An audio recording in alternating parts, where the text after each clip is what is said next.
Greetings again, everybody. Welcome back to Dark Souls 2. Now we have cleared the Shrine of Amana and it's time to actually move on. We've seen the door to, well, onwards last time already, but let's actually head towards it because, well, obviously, as I pointed out in the last video already, there's nowhere else to go really. The game at this point is very linear. And remember when I said that the elevator before King's Passage was the longest elevator ride in the game? Well, this one might be longer. At the very least, it's very, very long. So let's speed it up real quick. We don't really need to see that thrilling elevator ride in its whole glory. Unless you wanna, so if there's a higher demand for it, I'll just upload it in slow motion. Yeah, this is the Undead Crypt, where we supposedly will find Vendrick. And since we're savvy video game players, before actually going up the stairs, we check to the right and to the left to find goodies. Or, hey, a bonfire.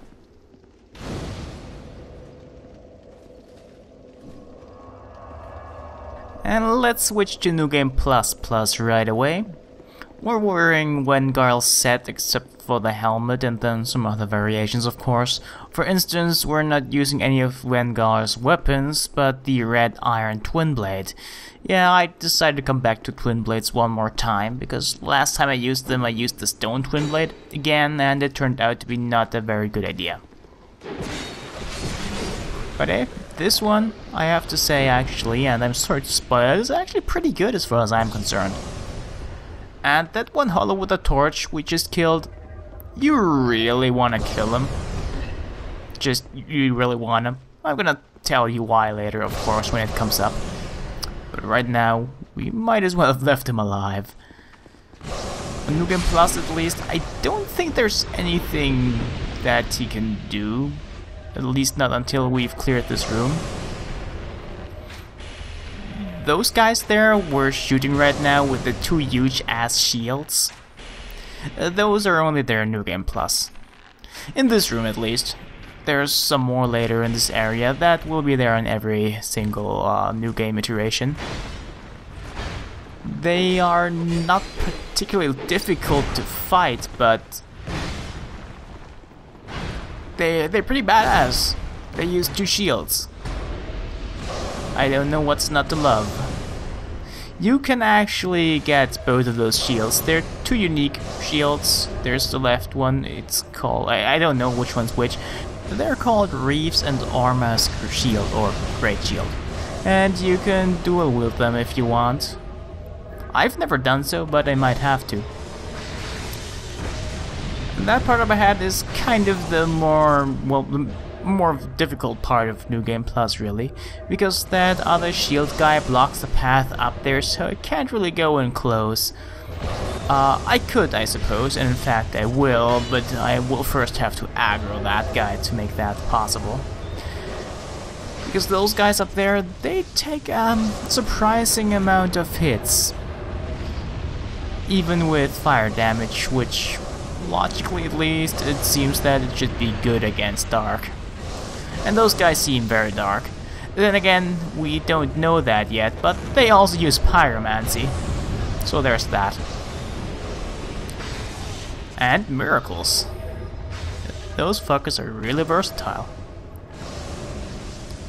But yeah, they can actually drop a variety of, well, nice stuff, such as their clothes, or more importantly, or most importantly to us in New Game, the Black Witch's Staff, which allows us to cast both miracles and sorceries, as well as hexes. So we can use one catalyst to cast all of the hexes, because normally when you want to make a hex build you'll have the problem that some hexes require a charm to cast and others require a staff. And with the Black Witch's Staff you can actually just use one catalyst for everything, and that's great. Except pyromancies, of course. But if you want to use it for sorceries, miracles and hexes, you should not infuse it, because it'll only diminish its use. Personally, I only use it for hexes, so I infuse it with dark and make it much more powerful. In fact, it's gonna be more powerful than some of the dedicated dark charms. In New Game, in fact, we're gonna switch a little bit more towards hexes, so we can make use of that Black Witch's Death really well. And actually, I've already infused my S-Talk with Dark, which in this area at least is not that good of an idea, because a lot of the enemies here are actually resistant to Dark. So I should have held off on it, but it didn't have any materials for other elemental infusions, sadly. Halt. Human, do not produce light. Light, and all those who bear it, are unwelcome in this place. So yeah, that guy will get mad if you bring a torch in this room, and if you let that one torch-bearing hollow get into here, he'll of course blame it on you. And those Grave Wardens we see here will actually get active and attack you. He as well, of course. I am Agdayne, guardian of the crypt. Countless dead rest here in peace, cradled by the comfort of dark. Light only agitates. We have no need for it here. I am a finito. We weave death and watch over the dead. This task was granted to me by the one who gave us the first death. Countless souls rest here, some of them from ages long ago. Some were rich, others poor, some wise, some dull, but now they're all just dead. Did you come for him? The one called Vendrick? You will find him deeper inside. Many castle servants and the like have come to fetch their lord. But they rest here now, put to death by the king's own guards. Perhaps he's not in the mood for company. In the past, humans were one with the dark. The former King of Light, he feared humans. Feared that they would usher in an age of dark. How queer you humans. How you go on, never separating truth from fiction. This place is welcome to all, provided due reverence is shown. Death is equitable, accepting. We will all one day be welcomed by her embrace. Tell me what you desire. Show me reverence, and I will lend you my hand.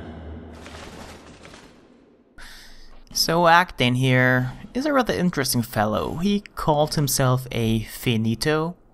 And then we also have the Milfinito. Both of those are, in one way or another, linked to Nito, if only because their name kind of contains the word Nito. But Agdayne also referenced the one who gave us the first death. And the Milfinito, I think, mentioned a great dead one. Agdayne's weapon of choice is also the Crypt Black Sword, which we can make from the soul of the old dead one, which is, by my personal interpretation and those of most other people, supposed to be Nito's soul.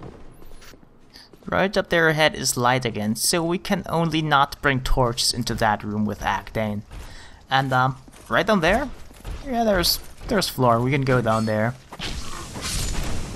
And that guy normally doesn't follow you down there, but he did in this case, obviously. However, that's not much of a problem, because the hollows down there don't do anything, so you don't exactly have to deal with tons of dangerous opponents all of a sudden. And the Dark Infused S-Talk actually shows its use against those guys, because they are not strong against Dark.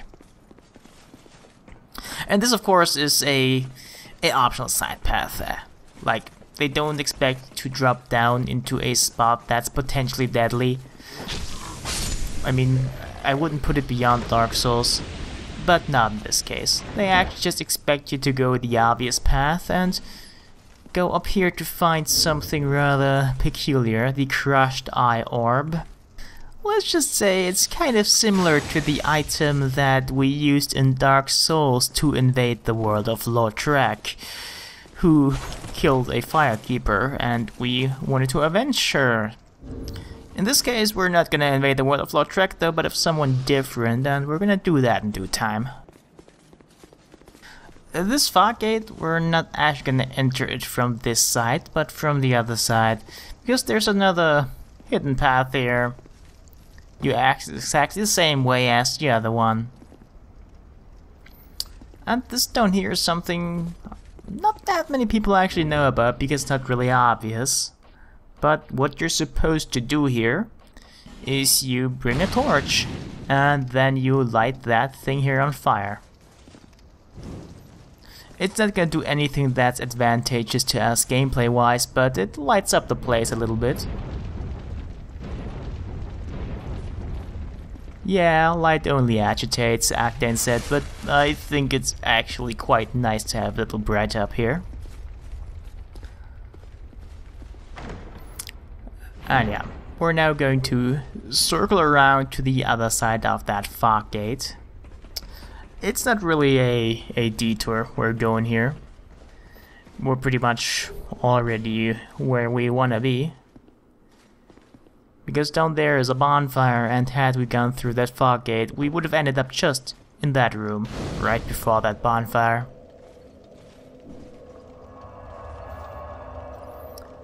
Now that room here is... well, there's a series of rooms like this. You will see those weird stones right in front of us. If you see from the other side, you'll see that it's kind of got a statue thingy carved into it, and whenever you get close to them, they will spawn one of those guys that we can already see here. But you can break these statues, and they will be gone forever, and those guys will never spawn again. However, you might want to leave one or two of those, because they actually drop good stuff, like the magic shield or the blue flame. The blue flame being a sword that can cast sorceries. And yep, this is the other end of this fog gate. We wouldn't have needed to enter it necessarily from that side or the other side, but sooner or later we will actually loop back around one more time from the side we originally came from, and in that case we would have finally had to go through that fog gate. If we want to rest at the bonfire at least. No, to the left along that wall would be a door into that room we can see to the left below. But this is kind of more interesting, because there's treasure up here. And one final one of those dark sorceresses. But if you want to go for a hex build, it's definitely to be recommended to just farm those in the first room a little bit to get the Black Witch stuff. I really love that thing. I always use it when I go for hexes.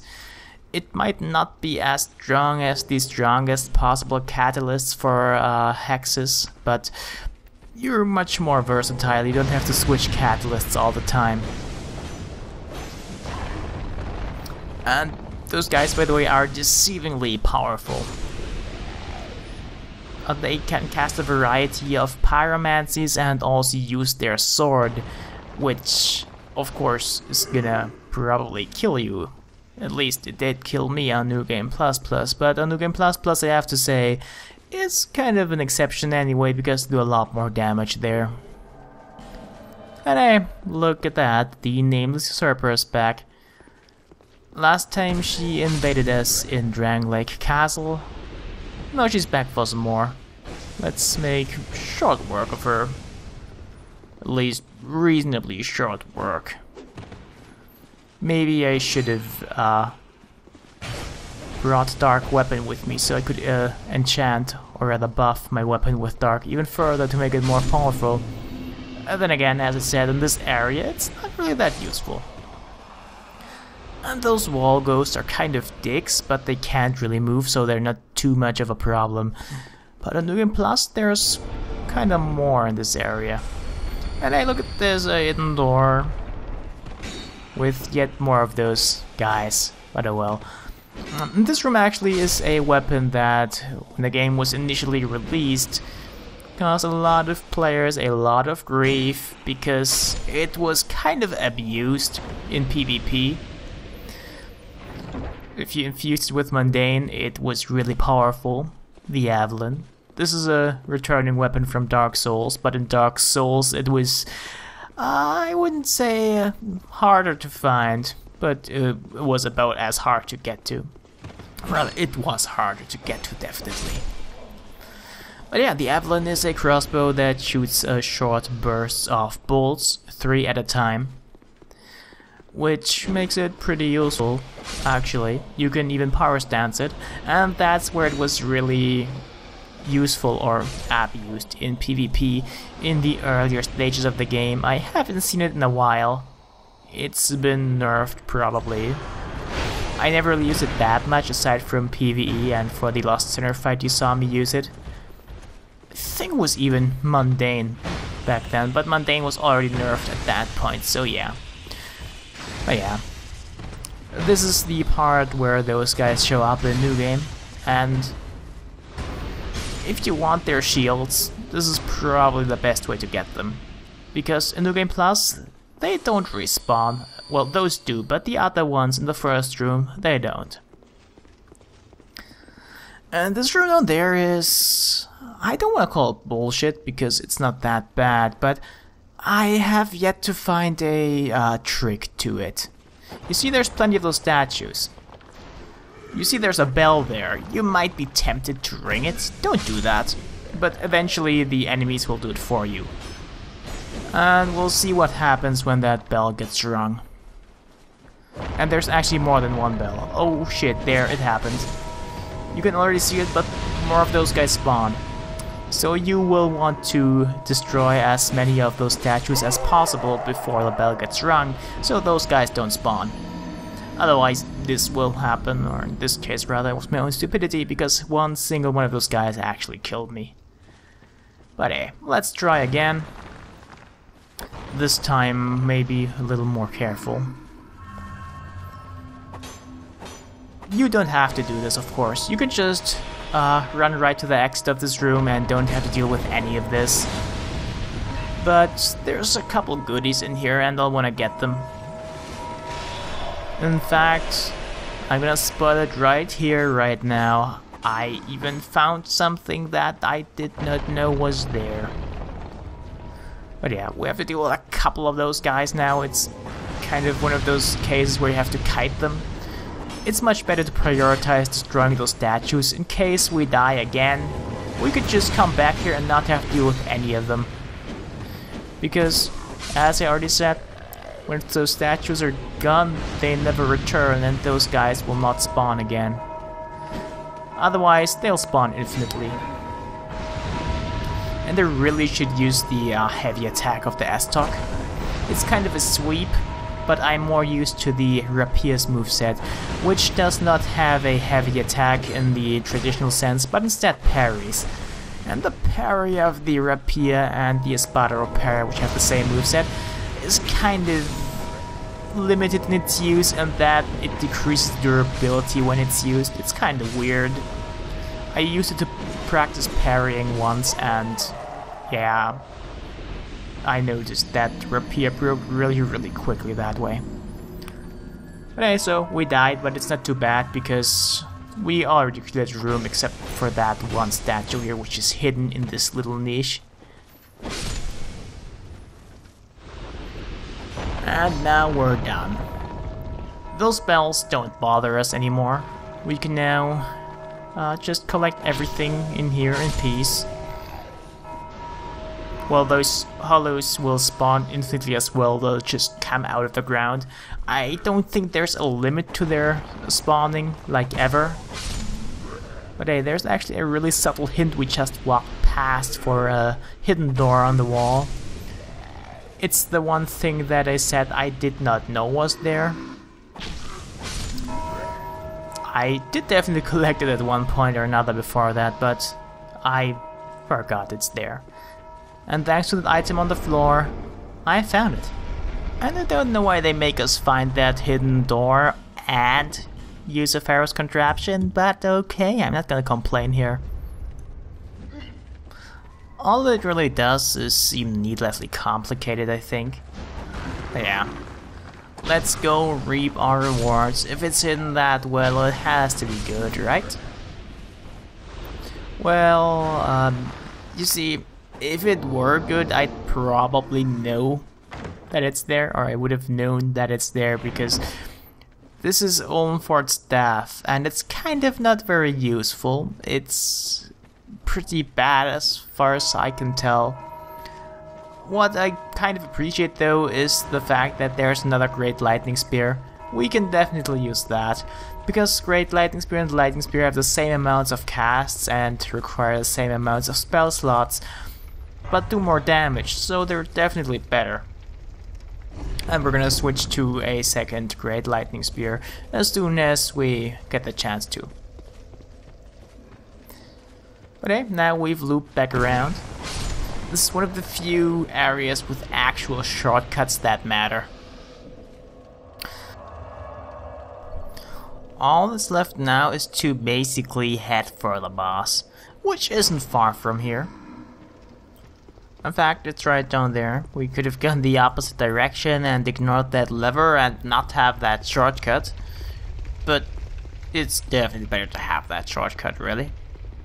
And it's also better to go down here and kill that guy before he rings the bell. While there aren't any of those slabs that we found earlier that spawn those pyromancers or sorcerers when we get close to them, when the bell gets rung, each of those large statues or pillars that we can see there on the left and right will spawn one of those guys. And you might also be able to see statues on the ceiling. They don't spawn anything, they're just something that I hadn't noticed for a long time.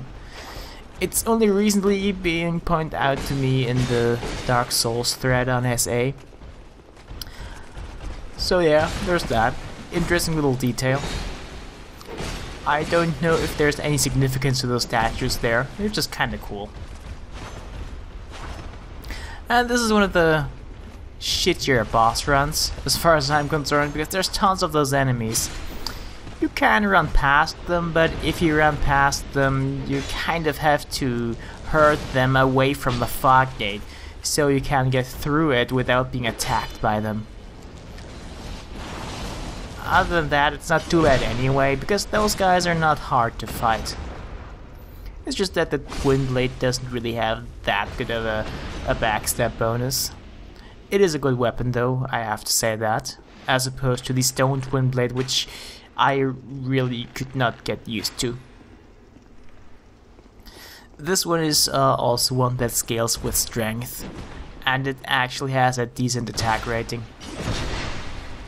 And has quite a few multi-hit attacks, which are really useful and result in high numbers above enemies' heads if you hit them. Alright, almost there, just clear one or two more waves of those actually. One interesting thing to note is that on the side of one of those pillars we can see a summon sign, as long as we are in our human form, of course.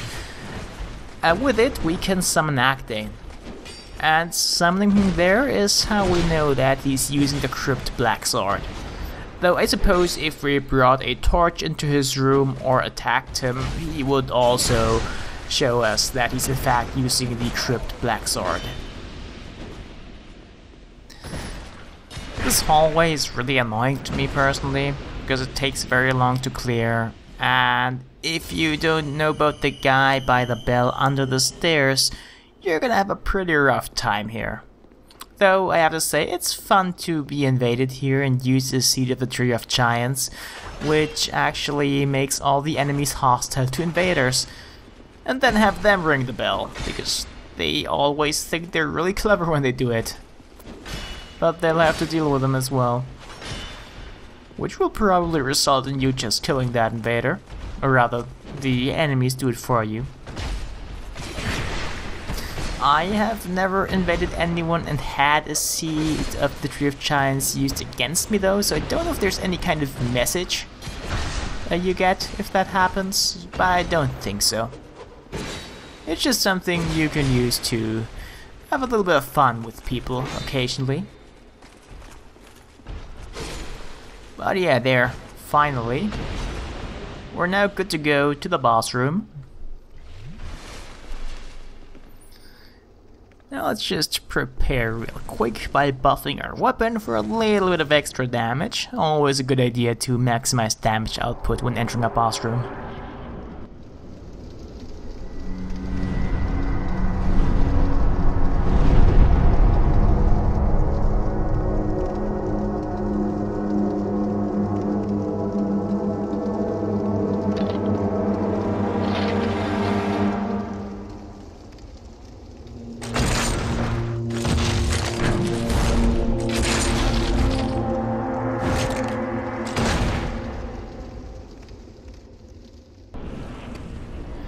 For those of you who play Demon Souls, this guy might seem a little bit familiar.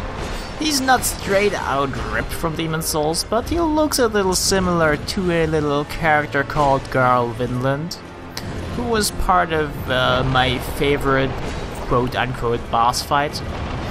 It wasn't really a boss fight. This, however, definitely is a boss fight.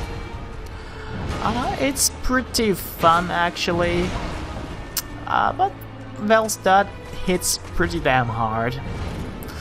When I first played the game on New Game, I was pretty sure that he killed me in like 2 hits, 3 tops. And this is New Game Plus, so I can take a significant amount of hits less. 2 in this case, or even 3 depending on the attack. As for his attacks, he mostly does swings, but once he reaches half health, he does this.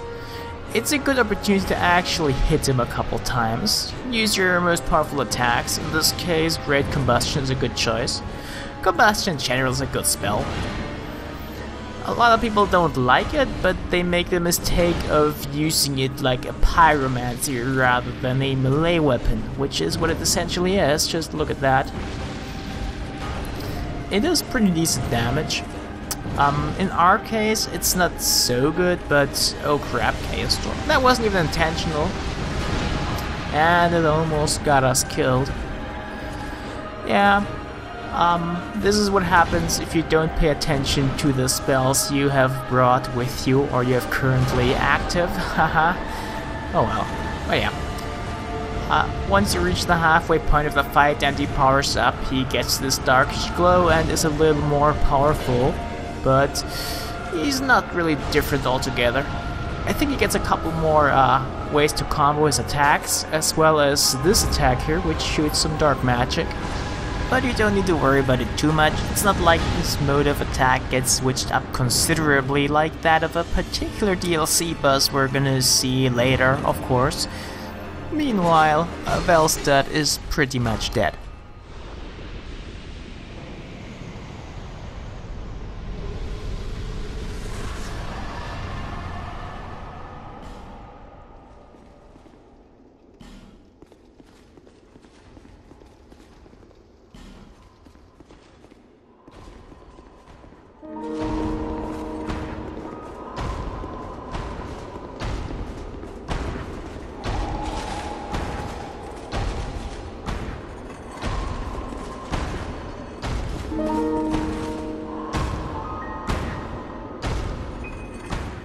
This fellow is Vendrick, and he doesn't seem to be doing much of anything these days, just walking in circles down here.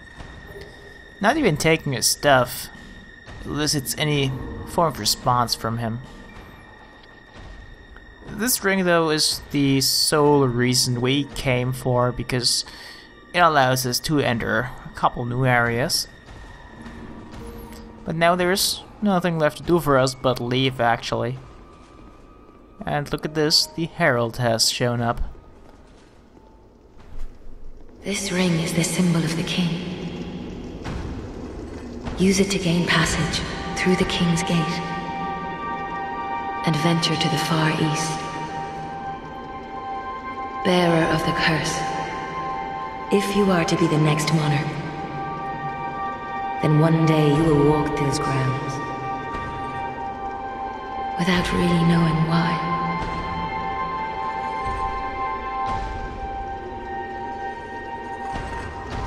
So she just said that we'd walk those grounds without really knowing why. It's kind of similar to something that the Firekeeper in the intro cinematic told us. But for now, let's just check out the boss weapons. Great Hammer of the Royal Aegis. The power of the hammer's blessing has not faded completely, despite being exposed to the dark of the Undead Crypt. Unleash its latent power with a strong attack. Sir Velstadt, known as the Royal Aegis, gave himself to the king both in life and death.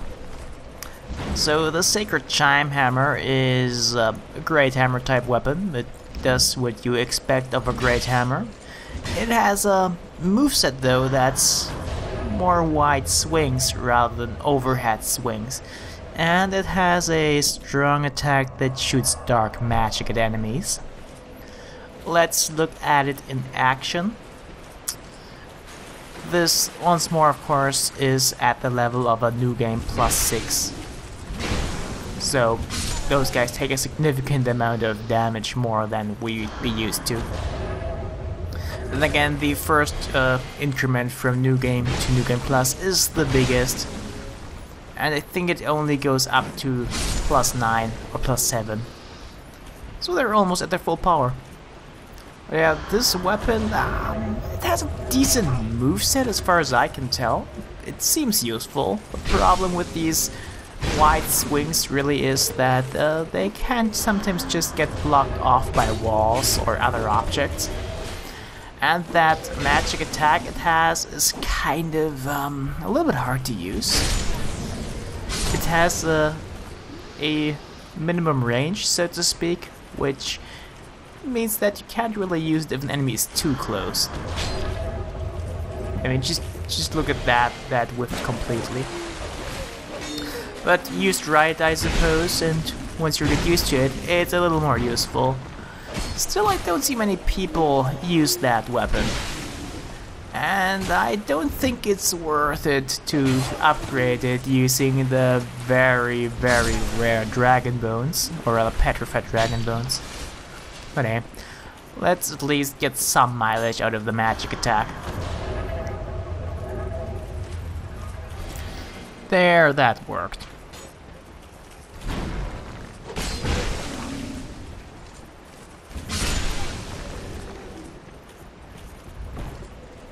The other thing we can make from the soul is Sacred Oath, which we've actually seen in action before.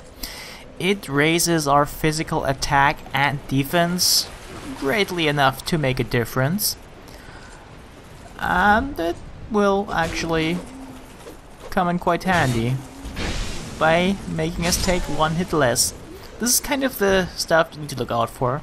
As soon as you reach a breaking point where you need one hit less to kill something, it's definitely worth the investment.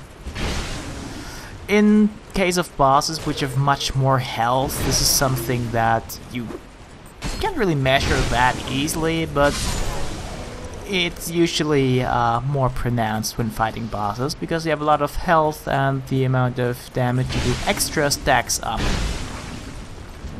But right now, we just have a rather easy time. It doesn't affect that attack though, because it's not physical damage. But still, gotta do something with it, right? Oh well, okay. So that's the boss weapons we can bring from Velstadt Soul. And that's all for today. So I hope you enjoyed this episode, and see you again next time.